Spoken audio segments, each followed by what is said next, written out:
The Gulf of Mexico doesn't care about your plans. I learned that the first summer I moved to Bradenton Beach. Learned it watching a Category 2 churn itself into a froth 60 miles off the coast while I sat on my second-floor balcony eating canned chili and listening to the weather radio crackle.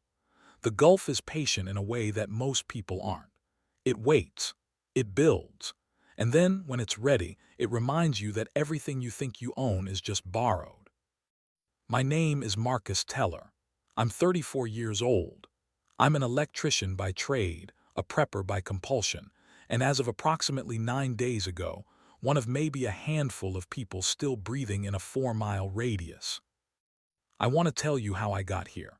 Not because I think I'm special, Lord knows there were smarter, stronger people than me who didn't make it. I want to tell you because I've been talking to this voice recorder for 2 days now, and talking is the only thing keeping me from losing what's left of my mind. The tape is cheap. It's all I've got, so I'm going to use it.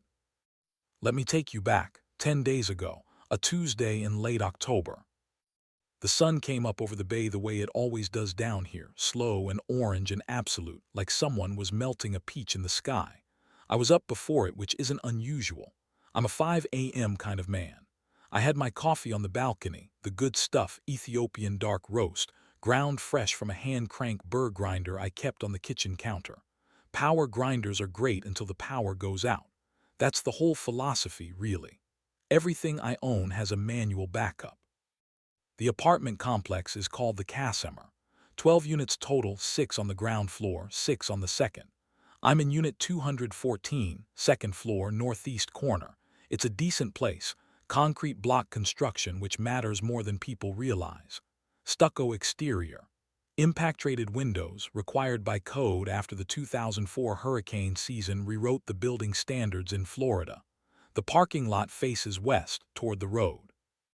The east side of the building faces a drainage canal that feeds into the bay, maybe 300 yards away. You can smell the salt on a good day. You can smell the fish on a bad one. My apartment is 840 square feet. 1 bedroom, 1 bath, a galley kitchen, a living room. You don't get a lot of storage in 840 square feet. This is the central tragedy of being a prepper in an apartment, and I say that without irony. Every serious prepper will tell you the same thing. Space is the resource you can never stockpile enough of. Guys with houses have basements, garages, attics.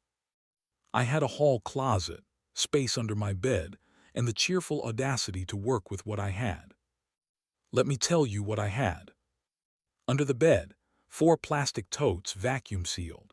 2 held food, mostly freeze-dried meals, rice, beans, rolled oats, peanut butter, and sealed mylar. 1 held water purification supplies, a Sawyer squeeze filter, iodine tablets, a collapsible 2-gallon bladder, chemical water treatment drops. The 4th held what I thought of as the Go Bag Annex, a spare set of clothes, a first aid kit more serious than most people keep in their medicine cabinet, a hand-crank radio, emergency cash in small bills, and a laminated set of maps of Manatee County printed on waterproof paper. Always waterproof paper. This is Florida. In the hall closet, 36 gallons of water in 6-gallon jugs rotated on a 6-month schedule. Beside them, stacked floor to ceiling, were cases of canned goods, soups, vegetables, tuna, sardines, salmon, fruit, beans. I had done the math once. I had enough calories for roughly 90 days, eating conservatively. In an apartment with a landlord who'd never once come for an inspection that took years of slow accumulation and creative stacking. On the kitchen counter, besides the grinder, a propane camp stove with 4 extra canisters, a manual can opener 2 of them because the first one always disappears when you need it, and a 12-inch cast iron skillet that had belonged to my grandmother. The cast iron wasn't a prep item. It was just good cooking.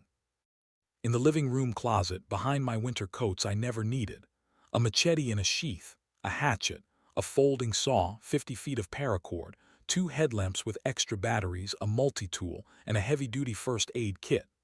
I also kept a .357 revolver in a lockbox in the bedroom, the only gun I owned, and I owned it because I lived alone and the complex had a history of car break-ins. 6 rounds in the cylinder, 2 speed loaders in the lockbox beside it. What I didn't have: a generator. Generators require fuel storage and make noise, and noise in an apartment complex is a neighbor complaint waiting to happen. What I didn't have: a vehicle suited for evacuation. I drove a 2009 Honda Civic with 160,000 miles on it and a slow leak in the left rear tire that I kept meaning to fix. What I didn't have: any real community. I knew my neighbors the way city people know their neighbors, by the sound of their footsteps, by the smell of their cooking, by a nod in the parking lot. Not by name, not in any way that mattered. That was my life, measured out in canned goods and contingency plans. It was, I think, a fairly lonely life, though I'd stopped thinking of it that way. 9 days ago, a Wednesday. The first news reports were out of Haiti. That's always where the scary stories seem to start, not because of anything inherent to the place, but because Haiti is where the rest of the world goes when it has something ugly to dispose of.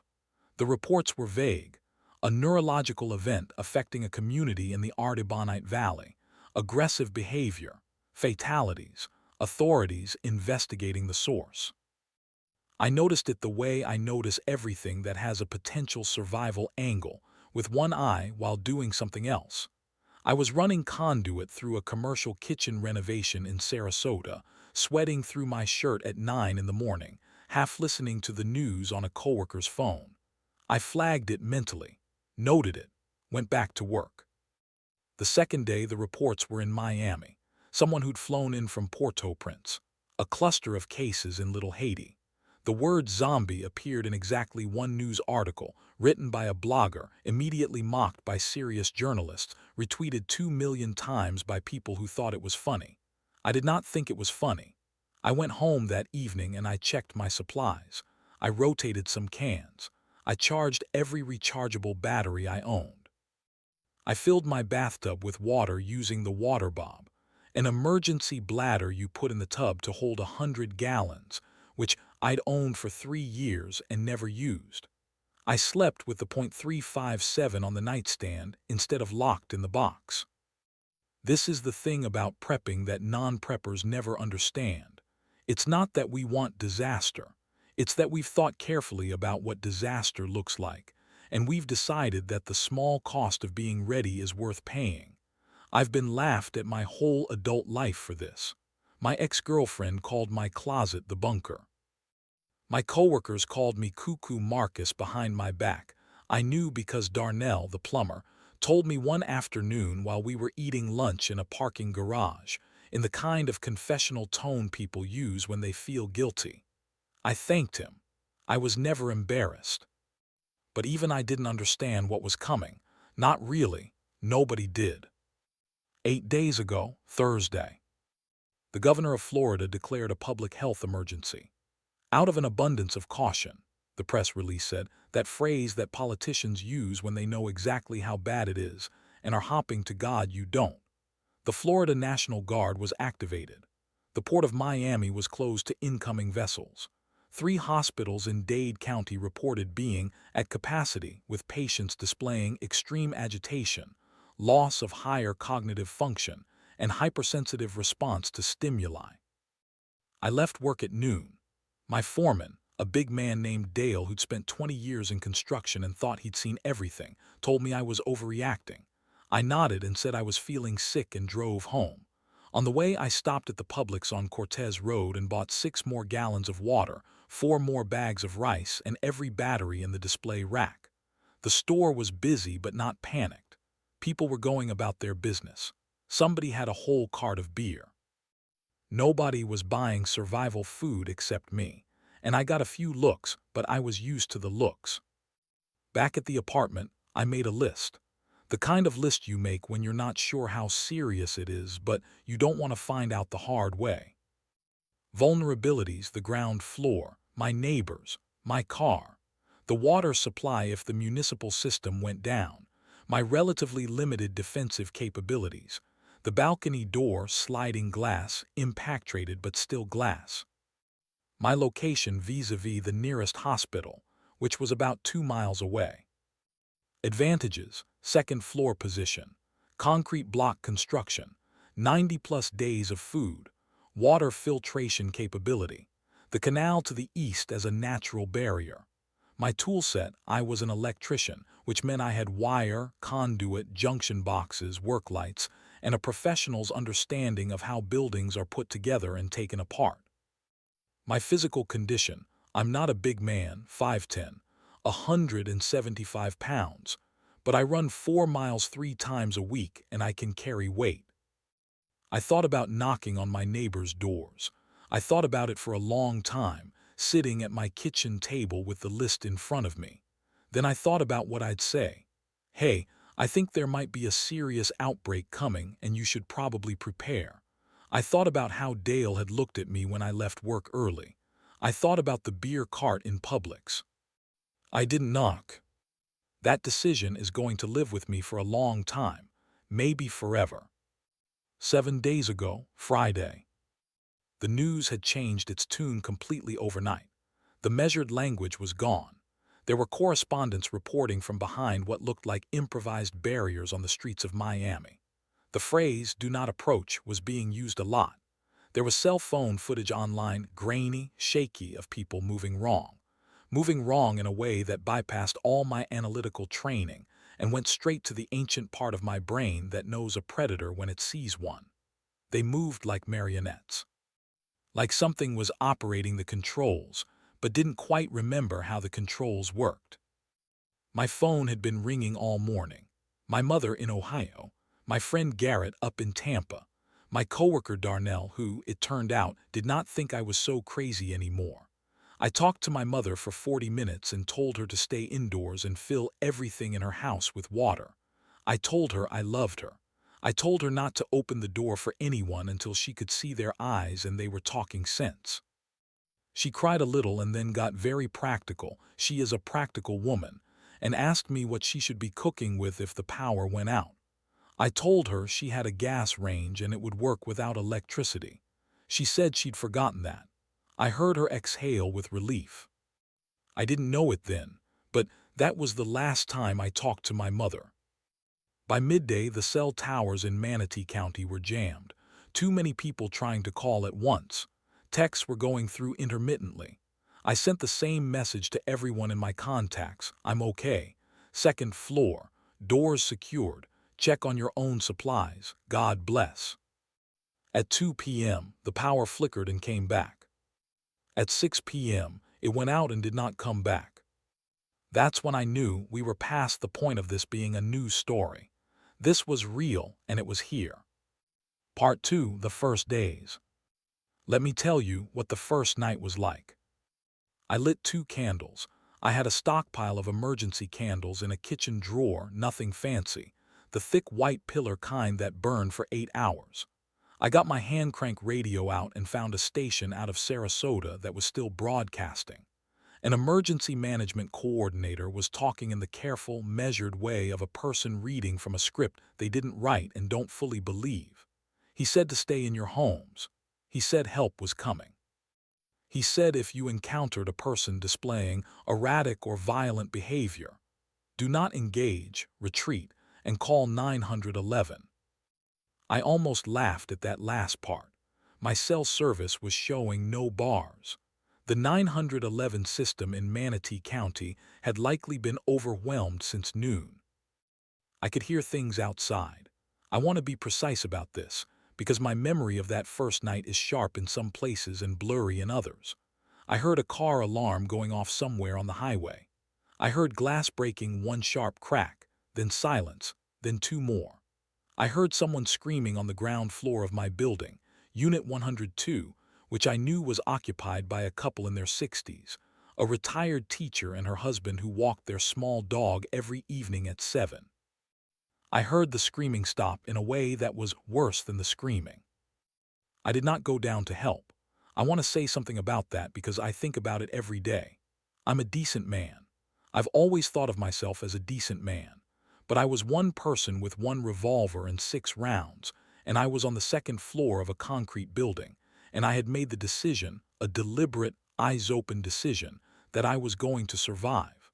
That surviving required making choices that a person with the luxury of safety would not have to make. I dragged my couch in front of the door. I sat in the dark. I listened. By morning, it was clear the building had been breached on the ground floor. I say this clinically. I had heard it happen through the night: doors, footsteps, sounds that I will not describe in detail because there is nothing useful in describing them. What I can tell you is that by the time the sun came up and I looked out my peephole, the hallway of the second floor was still empty. I had a decision to make. The second floor had 6 units. I was in one. I had no idea if anyone else was alive up here. I was going to have to find out because if there were other survivors, we were going to need to work together.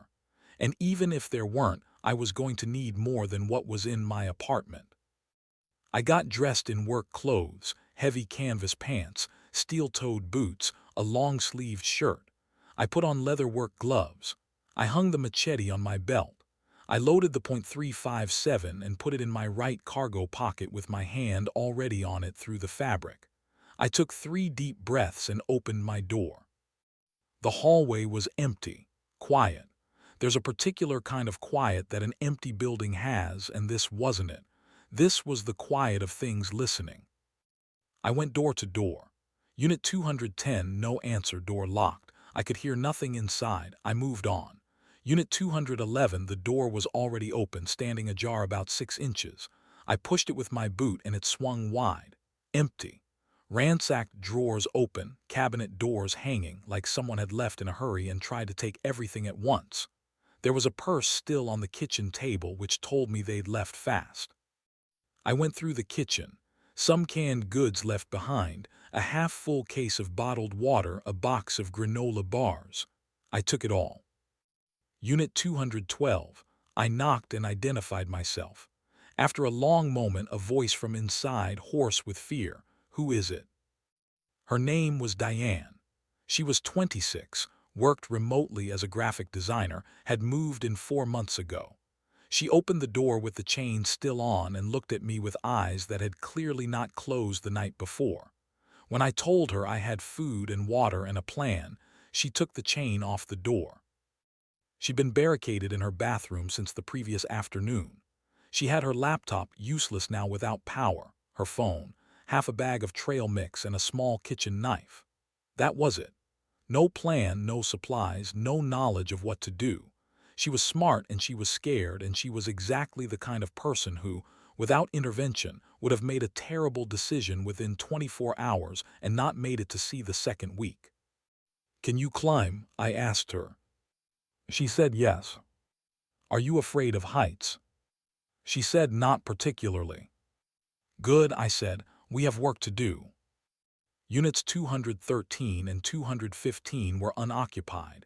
The tenants had apparently evacuated before things got bad.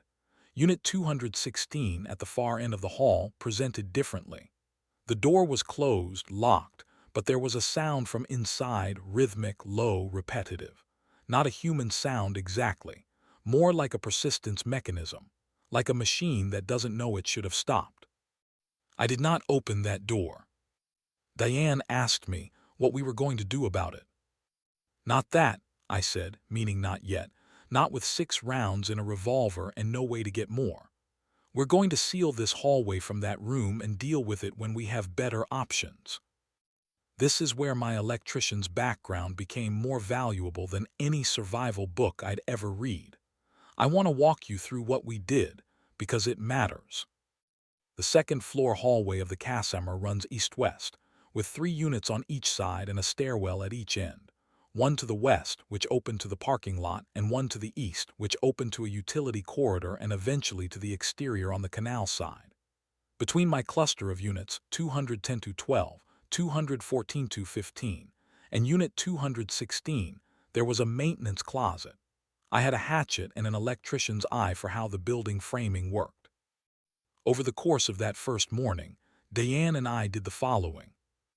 We used conduit, screws from my toolkit, and salvaged lumber from a broken bed frame in Unit 211 to build a crude, but solid barricade across the hallway between the maintenance closet and Unit 216.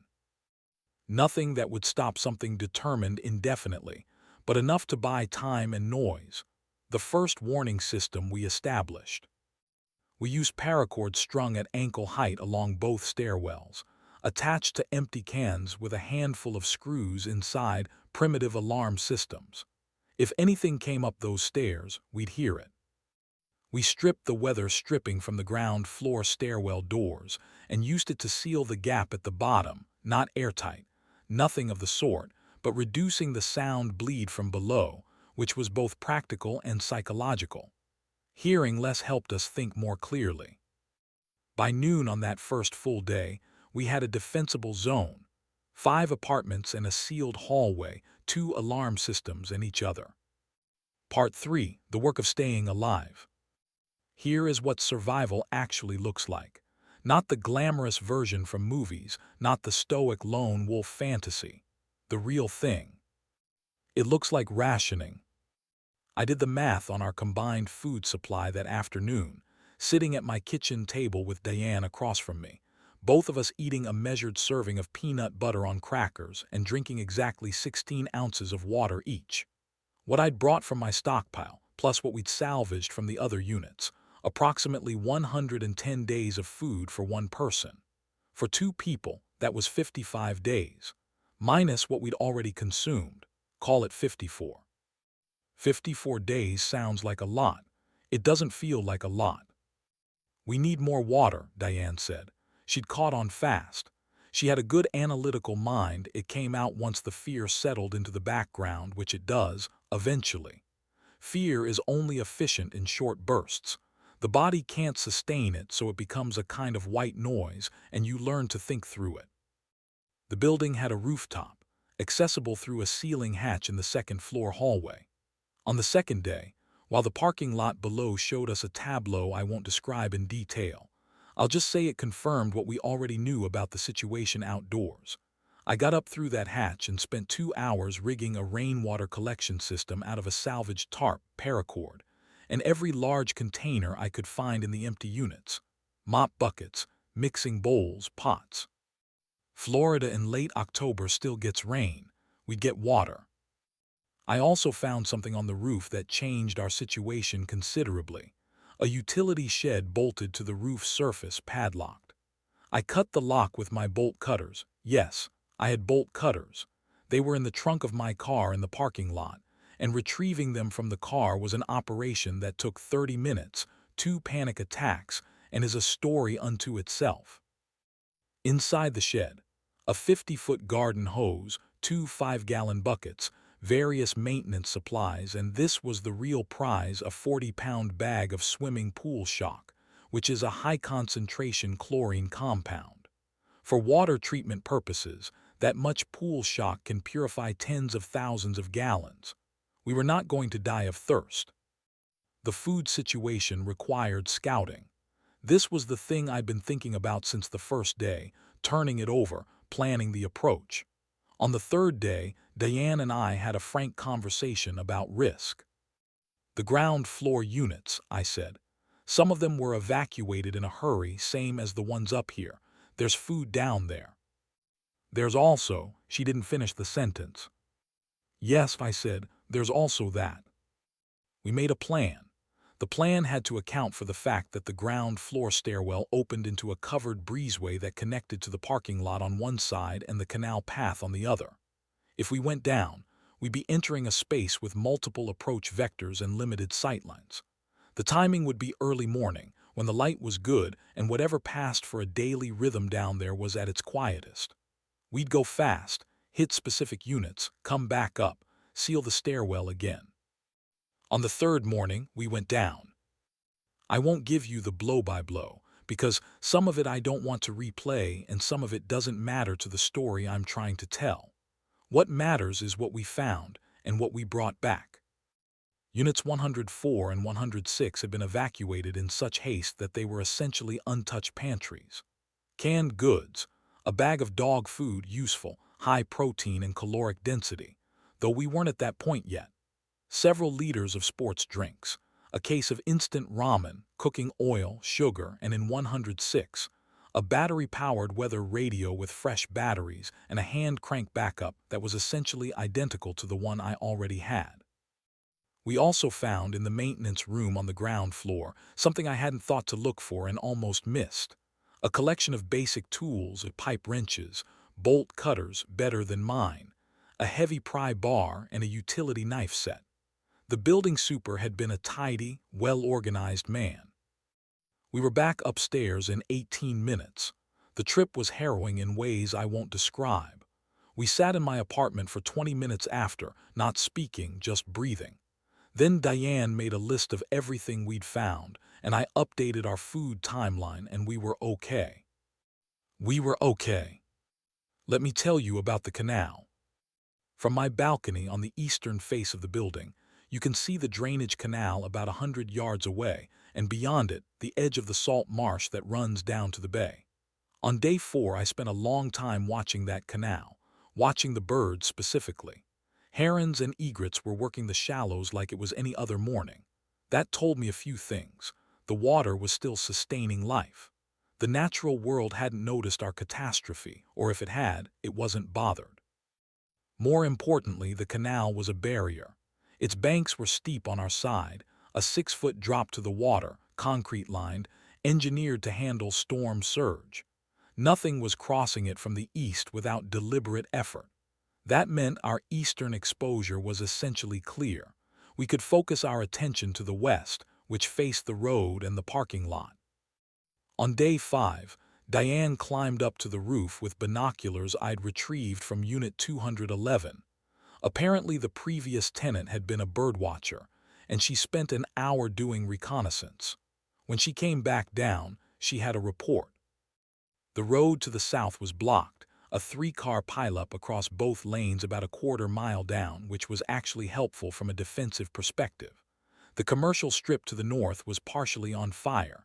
She could see one building that had burned down to its foundation. The smell of smoke had been with us since day 2. There was movement on the road, sporadic, unpredictable, nothing organized. But she'd also seen something that mattered more. "There's a hardware store," she said. "About half a mile north, the sign still visible, it looks intact." "How does the path look?" "Bad," she said honestly, "but possibly passable if we were fast." We sat with that information for 2 days before we acted on it. Part 4, the hardware store run. I want to be honest about the fear, because the movies lie to you about this part.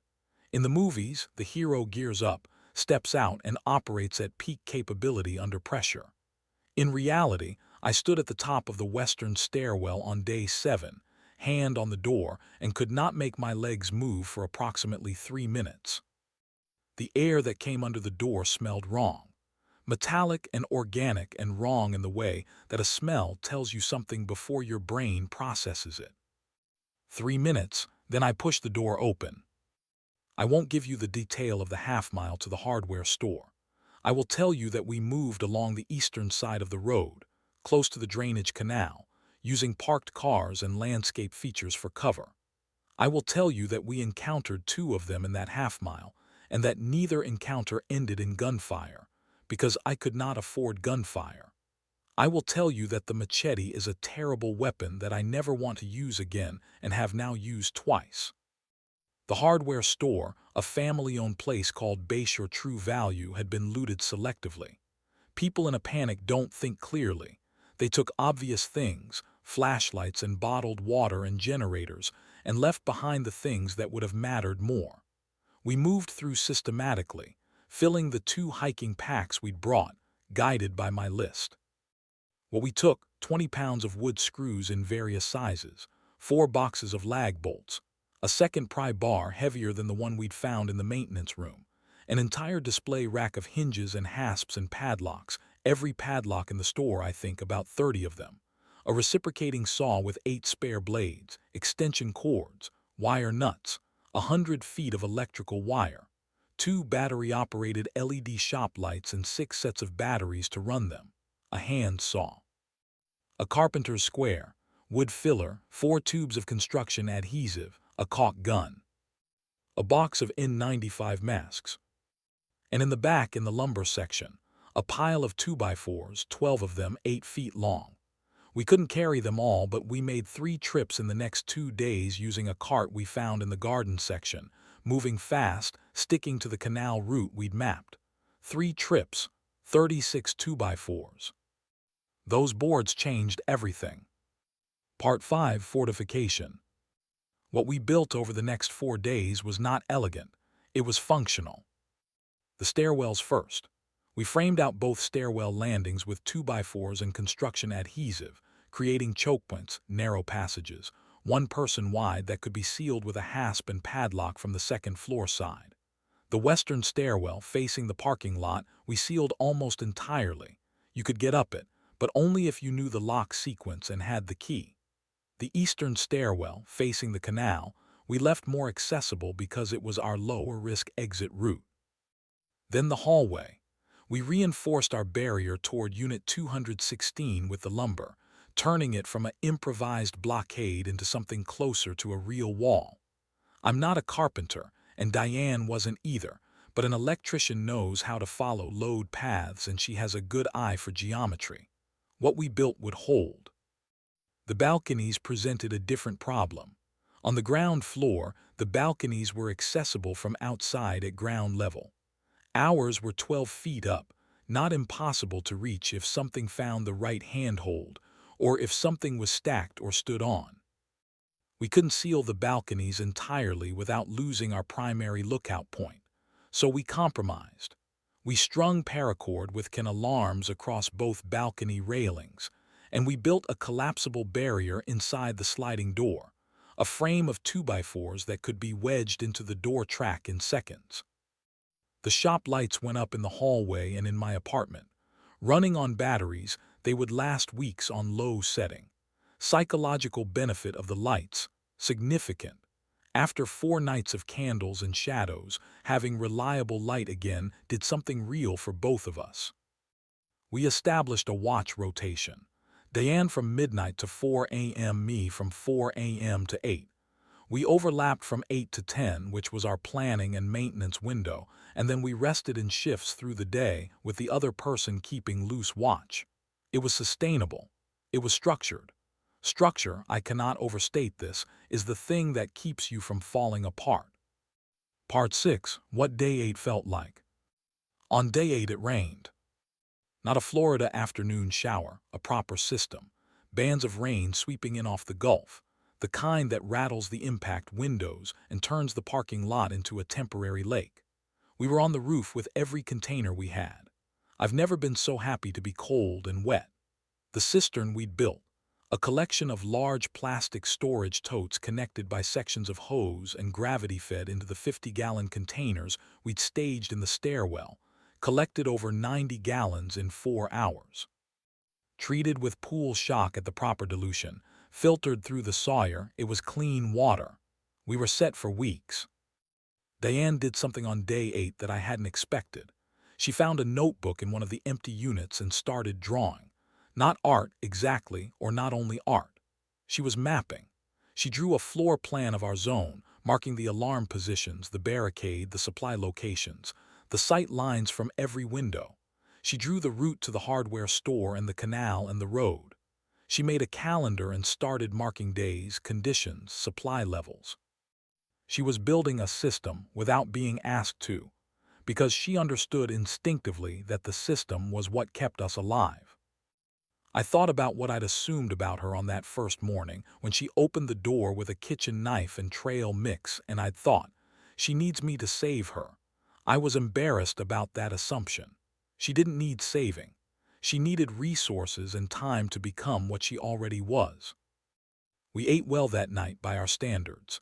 Rice cooked on the camp stove, a can of black beans, some hot sauce I'd found in Unit 211's refrigerator, 2 pieces of hard candy from a dish on someone's kitchen counter.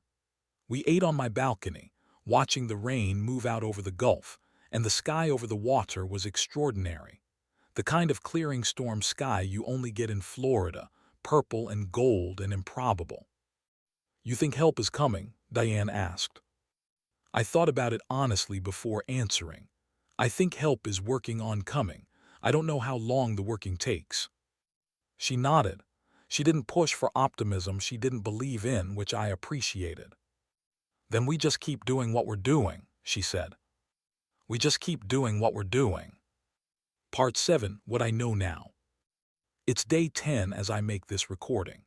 The morning is cool for Florida, which means it's in the low 70s, and the Gulf is calm and gray and visible from the roof if you stand at the east edge and look past the canal and the marsh.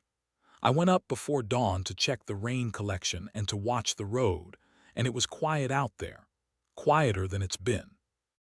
I don't know if that means something is changing. I don't know if the military is moving through, clearing sector by sector, the way I've heard happens in the stories.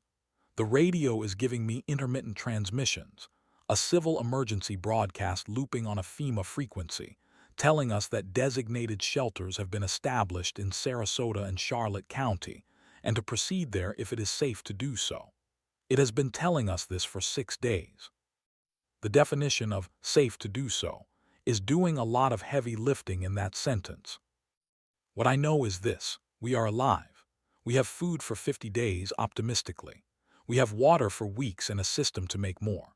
We have a fortified zone on the second floor of a concrete building with 3 exits, 2 alarm systems, and a canal on one side.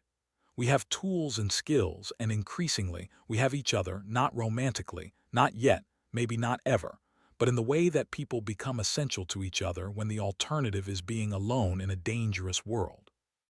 I want to talk about what this experience has confirmed for me, because I've had a lot of time to think, and thinking is what I do when I'm not working. The prep was never about the apocalypse. It was never about this specifically. I never seriously wargamed a zombie outbreak. I wargamed hurricanes. I wargamed economic collapse. I wargamed a prolonged grid outage. The specifics don't matter. What matters is the mindset, the habit of asking, what do I need and what do I do if I can't get it? What are my vulnerabilities and how do I mitigate them? What do I know and who do I know it with? The people who didn't make it in this building, and I believe most of them didn't make it, it wasn't for lack of physical strength or courage. It was for lack of a plan.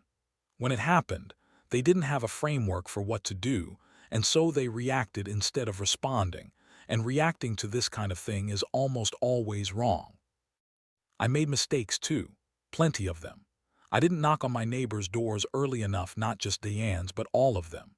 If I'd spent 3 days before the outbreak building relationships with the people around me, I might have a dozen people up here instead of 2, with more combined skills, more labor, more watchful eyes. I was so accustomed to thinking of my preparedness as a solo project that I failed to extend it to the human element. Community is a resource. I understand that now in a way I only abstractly believed before. I also learned that the apartment wasn't the liability I always assumed it was. Yes, the storage constraints were real. Yes, a house with land would have given me more options, but the second floor position, that was gold. Height is security. Height is sightlines. Height is the difference between being reactive and being observant. I'd always envied the preppers with their rural properties and their root cellars. I still do. But I'm alive, and a lot of them might not be. And some of that is luck, but some of it is the choice I made to work with what I had instead of waiting for an ideal situation that never comes. One more thing, and then I'm going to stop recording for today. There is a sound that the Gulf makes at dusk, when the wind shifts and comes in off the water. It's not exactly a sound, more of a presence, a salt-tinged pressure change, something your body senses before your ears do. I've been hearing it every evening since I moved here 3 years ago, and I still can't describe it accurately. It's the sound of something much larger and older than anything we've built, carrying on regardless. I heard it last night standing on the balcony at dusk, watching the light go out of the sky. Below me, in the parking lot, there was movement. There is always movement now. But above the parking lot, above the road and the canal and the burned-out strip mall to the north, there were pelicans. 7 of them flying in formation, heading south toward the bay. They fly in a line, pelicans, each one riding the uplift from the wings of the one ahead, so efficient it borders on mathematical. They didn't know anything was wrong down here. They were just flying, the way they always fly, the way they were built to fly. I watched them until they disappeared. Then I went inside and checked the barricade and set the alarm and sat down across from Diane, who had made rice and was writing in her notebook, mapping something, planning something, and I thought, we are going to be okay. Not because I'm sure of it, not because the evidence is overwhelming, but because being okay is a choice you have to keep making, day after day, with whatever you have in front of you. The Gulf doesn't care about your plans. But your plans, if they're good ones, if you've thought them through, if you've put in the work, those plans might care enough for both of you. Recording ends. Day 10. Estimated supply reserves, 50 days food, 3-week water reserve with collection ongoing. Zone status, secure. Personnel 2 status, alive. Marcus Teller, Unit 214, The Casimir Apartments, Bradenton Beach, Florida.